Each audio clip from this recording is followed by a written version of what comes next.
Hello tout le monde, c'est Déborah de Daily Debbie et j'espère que vous allez bien.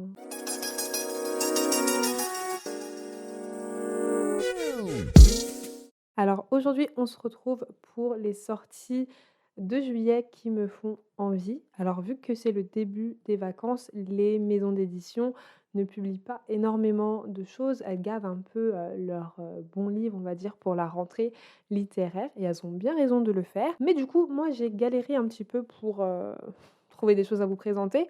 À un moment, j'ai même pensé à faire une seule vidéo pour les sorties de juillet et les sorties d'août, mais finalement, j'ai fini par trouver au moins 7 livres, dont, 3 qui sont en VO. Donc désolée pour les personnes qui passent par là et qui, ne lisent pas en anglais. Il y aura 3 sorties en VO, donc si les sorties vous plaisent, il faudra soit apprendre l'anglais, soit attendre ou en tout cas espérer plutôt que ces livres soient traduits en français. Bref, je vous propose de ne pas perdre plus de temps et de tout de suite aller vers les 7 livres qui m'intéressent. Alors le premier livre de ma sélection, c'est Une vie avant la mienne de Safia El Hilo qui sortira le 5 juillet aux éditions Bayard Jeunesse. Alors là, quand je vois la couverture, que je vous mettrai là ou là, je sais jamais où c'est, mais en tout cas, quand, moi j'ai vu la couverture, j'ai trouvé que la couverture était super belle, j'ai trouvé vraiment magnifique. Mais par contre, j'ai été super surprise de voir que c'était un livre jeunesse parce que, bah, c'est publié aux éditions Bayard Jeunesse, donc c'est un livre jeunesse, vous voyez? Mais c'est un livre young adulte et quand tu vois cette couverture, bah, tu te dis pas, on va être honnête entre nous, ça respecte pas du tout les codes de la couverture young adulte. Donc j'étais assez, surprise. Mais bon, écoutez, c'est bien un peu de sortir des sentiers battus et de proposer de nouvelles choses et la preuve, je suis pas quelqu'un qui lit, voilà, sans réfléchir, sans raison apparente du young adulte et cette couverture a attiré mon attention. Donc, Une vie avant la mienne, de quoi ça parle? Donc là, c'est un livre qui est un petit peu contemporain, mais également un petit peu fantaisiste, parce qu'il y a quelques petites touches de magie, et je vous dis tout de suite pourquoi. Donc on va suivre Nima qui habite aux États-Unis, mais qui se sent pas totalement chez elle dans ce pays, parce que elle est noire, mais elle est aussi consciente que si demain elle est amenée à vivre dans le pays dans lequel ses parents sont nés, c'est-à-dire le Soudan, bah elle se rend compte qu'elle se sentira pas non plus totalement chez elle dans ce pays. Donc elle a ce truc où finalement elle ne se sent jamais à sa place. Et après avoir vécu un événement assez traumatisant que je ne vais pas spoiler et je te conseille de ne pas lire la quatrième de couverture en français parce que ça spoil quelques petits éléments et je pense que des fois c'est bien un peu de découvrir par quoi passent les personnages principaux.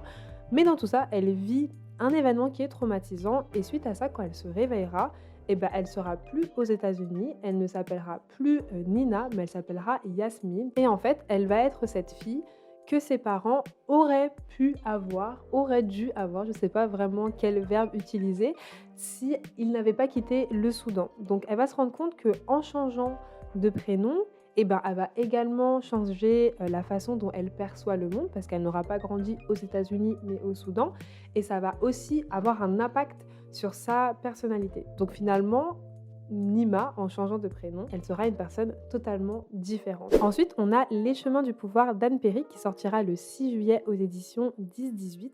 Alors là, c'est un roman qui fait partie d'une saga de 6 tomes que je connaissais pas du tout. Genre, c'est la première fois que j'entends parler de cette autrice, c'est la première fois que j'entends parler de cette saga dont je n'ai pas donné le prénom. La saga se nomme Une enquête de Daniel Pitt.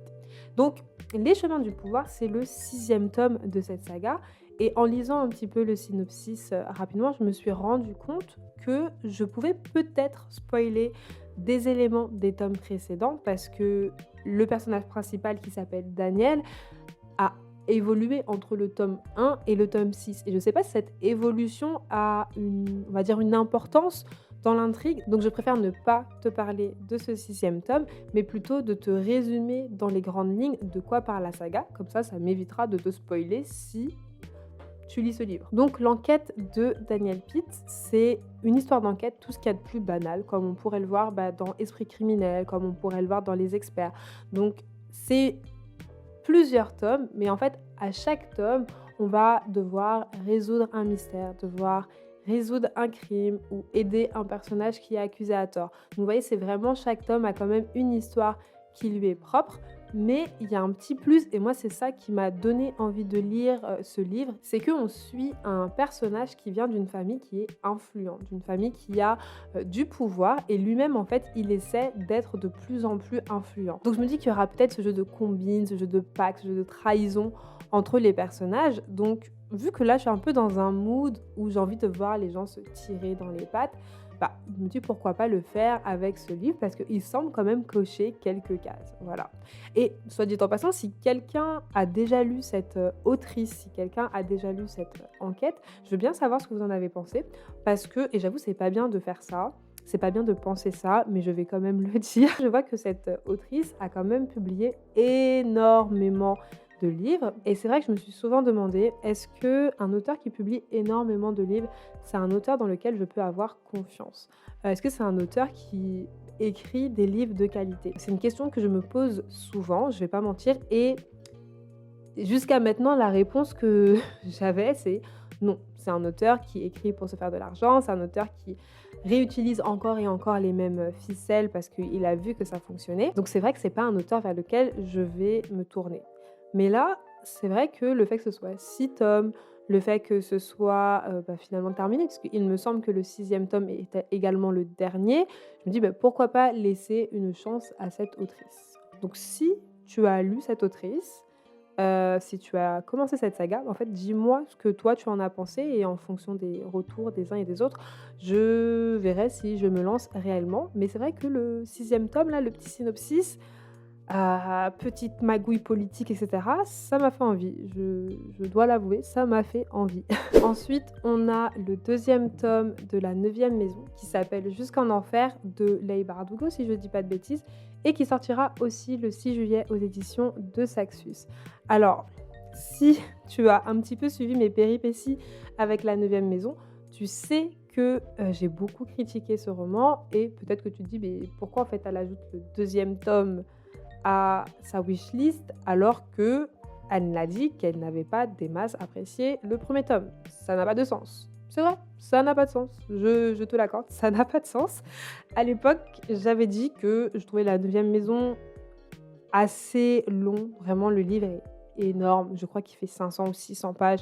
Pour moi, c'est énorme. Je sais qu'on n'a pas tous, la même notion de pavé, mais pour moi, La Neuvième Maison, c'était un pavé et c'était un pavé que j'avais eu du mal à suivre parce qu'il y avait quand même beaucoup de personnages, en tout cas beaucoup de sous-intrigues. Enfin, je sais pas, il y avait quelque chose qui faisait que j'avais du mal à suivre les aventures d'Alex, donc le personnage principal.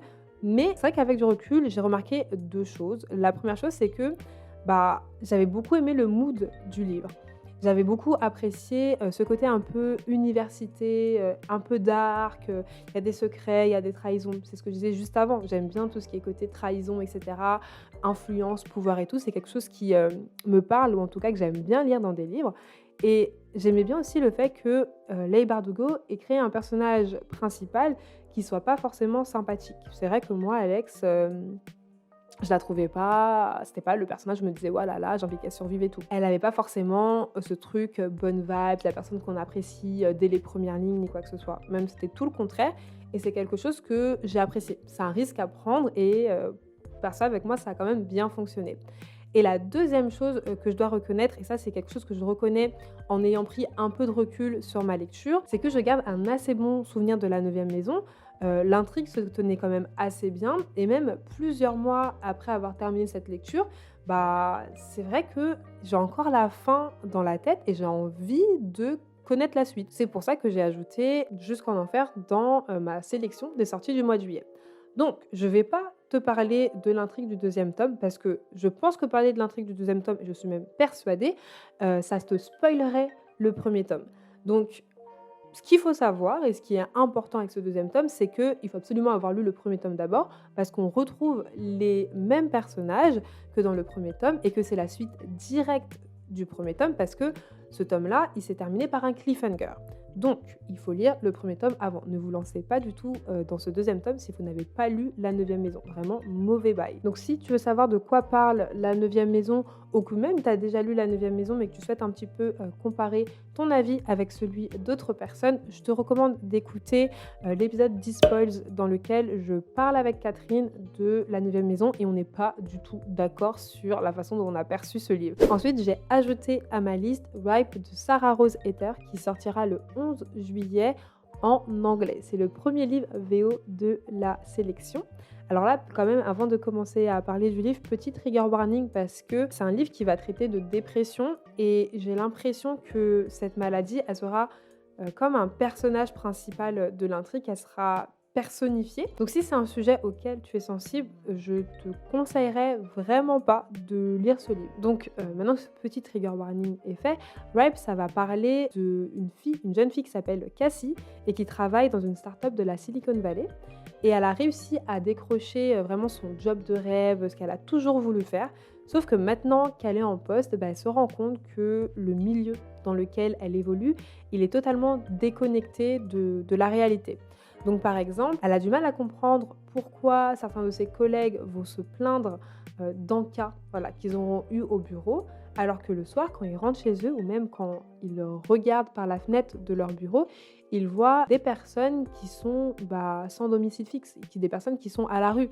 Et elle se dit, mais comment tu peux te plaindre de choses aussi futiles alors que tu n'es pas à plaindre? Donc voilà, il y a quelque chose qui fait que Cassie n'arrive pas à s'intégrer à sa nouvelle entreprise et de manière générale qu'elle comprend de moins en moins ce rythme de vie. Puis à côté de ça, elle a apparemment ce compagnon de vie qui l'accompagne tous les jours. Et ce compagnon de vie, en fait, c'est la dépression. Et en fait, dans le livre, la dépression, comme je disais tout à l'heure, c'est vraiment un personnage à part entière parce qu'il est symbolisé par une sorte de trou noir. Et ce trou noir, il va la suivre toute la journée. Et dès que des choses négatives vont arriver à Cassie ou qu'elle ne se sentira pas bien, le trou noir va se nourrir de ces mauvaises ondes, on va dire. Et en fait, j'ai l'impression que tout le but de ce livre, c'est de se demander est-ce que ça vaut le coup de rester dans un milieu qui nous bouffe de l'intérieur, mais qui en contrepartie nous permet d'avoir un rythme de vie plus confortable. Donc, vraiment un sujet qui est pour moi très d'actualité. Même si, je l'avoue, mon taf ne me bouffe pas tous les jours de l'intérieur. Des fois, j'y vais, je me dis « Ah ok, on va au travail ». Ensuite, j'ai dans ma liste Queen of Exiles de Vanessa Riley qui sort uniquement en anglais. Encore une fois, c'est un livre en VO, donc il sortira uniquement en anglais le 11 juillet. Et en préparant la vidéo, alors là, c'était trop drôle, mais je me suis dit « Mais c'est trop bien parce qu'il y a de plus en plus de livres de non-fiction qui sortent autour de Haïti ». Et plus je disais ça, plus je me disais, mais en fait, le prénom de Vanessa Riley, le nom de l'autrice, ça me dit trop quelque chose. Et je savais que j'avais pas lu de livre d'elle, mais son nom me disait vraiment quelque chose. Donc je suis partie un petit peu dans mes archives, dans mes notes, et en fait, je me suis rendu compte que l'année dernière, j'avais sorti une vidéo également sur les sorties littéraires avec un livre de Vanessa Riley. Et ce livre, c'était Sister, Mother, Warrior. Donc c'est également un roman historique qui parle également de femmes qui ont marqué l'histoire d'Haïti, sauf que là, c'est pas un roman young adulte, c'est un roman adulte. C'est le même thème, si ce livre t'intéresse, peut-être que le livre de l'année dernière t'intéressera. Donc je te mets le lien de la vidéo dans la barre d'infos et je te laisserai aller checker le synopsis de ce livre. Bref, petit aparté terminé. Donc je reviens sur le livre du jour qui est Queen of Exiles. Donc là, on va suivre la première et même l'unique reine d'Haïti qui s'appelait Marie-Louise Christophe. Et contrairement du coup au livre de l'année dernière, donc Sister, Mother, Warrior, ici on est sur un young adulte. Donc moi j'imagine que la lecture sera quand même un petit peu plus simple que le livre que j'avais présenté avant parce qu'il avait l'air assez condensé. Et là, on va suivre du coup cette reine. Et on va suivre les difficultés qu'elle a rencontrées durant tout son règne. Donc il y aura des difficultés par rapport au remboursement, aux créances que Haïti avait envers la France, mais on va également parler de son exil, donc c'est dans le titre, donc j'imagine que voilà, tu attendais un petit peu, parce que à la mort de son mari, donc le roi, elle va être obligée de quitter Haïti pour partir en Europe et finalement se refaire, on va dire, une place dans un milieu qui ne l'attend pas du tout. Parce que je rappelle quand même, hein, Haïti, pendant un moment, c'était le seul pays noir libre dans la partie là des États-Unis, etc. Donc, elle est en Europe, là où il y a encore l'esclavage. L'esclavage est toujours d'actualité et elle, reine d'Haïti, elle va en Europe. Clairement, personne ne l'attend. Donc, je me dis que ça pourrait être super intéressant de lire quelque chose de historique, quelque chose qui est un peu factuel, même si là, voilà, on est dans le cadre d'un young adulte. J'imagine qu'il y aura peut-être un petit bout de romance, donc ça sera un petit peu enjolivé. Mais ça peut valoir le coup. Ensuite, on a La Parfumeuse de Paris d'Alka Joshi qui sort le 12 juillet aux éditions Hauteville. Donc là, c'est un roman avec des secrets de famille, mais qui va également nous faire voyager, parce que ça se passe entre Paris et l'Inde. Et de ce que j'ai compris, et qui n'est pas dit sur la quatrième de couverture de ce livre en français, le livre fait partie d'une trilogie. Donc effectivement, là, j'ai parlé beaucoup de trilogie dans cette vidéo, ce qui n'arrive pas souvent, mais ma foi, celui-ci, contrairement aux deux autres, on peut le lire sans avoir lu les deux précédents tomes. Donc c'était La tatoueuse de Jaipur et Le secret de Jaipur. Je ne sais pas si c'est l'autre sens, mais en tout cas, on n'est pas obligé d'avoir lu ces deux précédents livres parce qu'on suit d'autres personnages. Là, dans La parfumerie de Paris, on va suivre Radha, qui est une indienne de 32 ans, qui vit à Paris avec son mari et ses deux enfants. Et ce qui semble assez intéressant dans cette histoire, c'est que on va suivre le parcours de cette femme qui voilà, souhaite être indépendante, qui souhaite poursuivre ses rêves, qui essaie de trouver aussi des stratégies pour se faire une place en fait dans le milieu de la parfumerie. Donc elle va devoir s'opposer à son mari parce que son mari préférait qu'elle soit femme au foyer.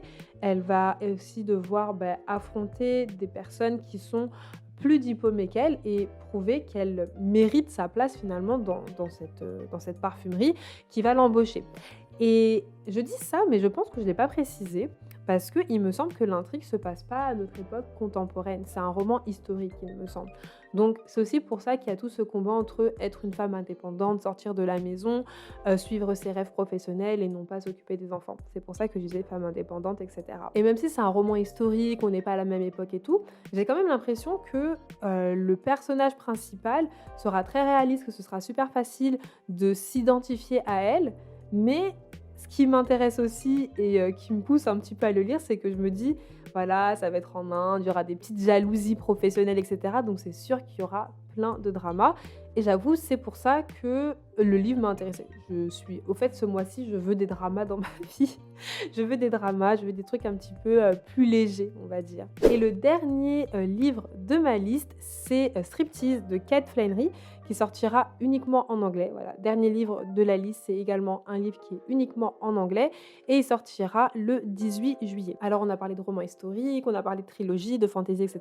Mais là, on va être sur une non-fiction et on va suivre le parcours d'une femme dans les années 2000. Mais vraiment le tout début des années 2000 avec Paris Hilton qui est It Girl, avec Britney Spears, avec voilà, vous voyez tous ces trucs qui nous paraissent très très loin et en même temps des fois pas si loin que ça. Et donc on va suivre cette jeune femme qui s'appelle Jeanne, qui vient d'avoir son diplôme et qui est engagée chez American Apparel pour travailler dans l'équipe de pub. Et là, comme pour le livre que j'ai présenté plus tôt qui est Ripe, on a une jeune femme qui a le job dont elle a toujours rêvé et qui va encore une fois déchanter. Parce qu'elle va se rendre compte, donc ça c'est avec ses yeux maintenant de 2023, mais elle va se rendre compte que quand elle était sur ce poste, en fait elle est en totale contradiction avec ses idéaux féministes. Donc elle va parler de comment elle est traitée en tant que salariée, elle va parler de la libération sexuelle ou même de comment elle, en tant qu'agent de pub, elle utilisait le corps des femmes pour mieux vendre. Donc c'est des questions, même si on est dans les années 2000, là, tu regardes avec les yeux de 2023, c'est des questions qui sont toujours d'actualité, je trouve. Et je trouve ça super intéressant d'avoir une personne qui était dans ce domaine, qui s'est posé des questions et qui se dit, OK, faisons une rétrospective et essayons de voir cette situation avec mes yeux de 2023. Bref, c'est tout pour les sorties littéraires de juillet 2023. Je pense, si je dois choisir un livre de la liste, que je me pencherais plus vers soit Ripe, soit Striptease. Les deux m'intéressent énormément. Donc je pense que cet été, je lirai l'un des deux, ou peut-être avant la fin de l'année. Mais vous voyez, je pense que si je dois choisir un livre dans cette liste, ce serait soit Striptease, soit Ripe. Et du coup, dis-moi si toi, il y a un livre dans la liste qui t'intéresse et s'il y a un livre que tu te vois lire cet été ou d'ici la fin de l'année. Ou sinon, parce qu'on n'a pas tous les mêmes goûts, dis-moi s'il y a un livre qui sort ce mois-ci et que tu as trop envie de lire. Peut-être qu'il y a une personne qui scrollera les commentaires et qui se dira: «Ah oui, ce livre-là dont tu parles, il est super bien, j'ai envie de le lire et tout, on a les mêmes goûts, ah ah ah ah ah». Donc voilà, heu, je pète des câbles, je suis fatiguée. J'espère que tu as découvert deux trois livres. J'espère que la vidéo t'a plu. Si c'est le cas, n'oublie pas de la liker et de t'abonner à la chaîne si ce n'est pas encore fait. Sur ce, on se dit à la prochaine. Je vous envoie des cœurs sucrés. Tchuss!